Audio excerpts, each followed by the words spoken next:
Takže pekne pozdravujem. Dneska ďalšia akcia montáže klimatizácie značky AUX s výkonom 3,5 kW.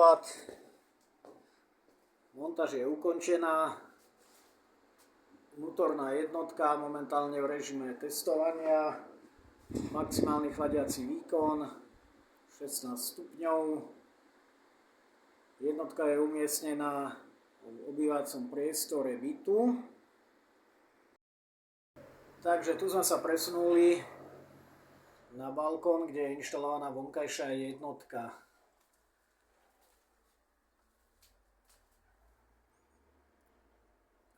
Je to ukotvené na konzolách.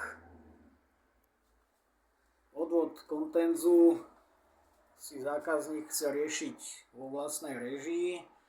Takže má tu spravenú prípravu na kontens pri vykurovaní a kontens na chladenie, vypustenie takto voľne. Samozrejme aj kábel, ktorý si bude zákazník nejak zasekávať do steny podľa informácií alebo nejak inak. Jednotka je úplne tichučká, takže dúfajme, že bude spokojný.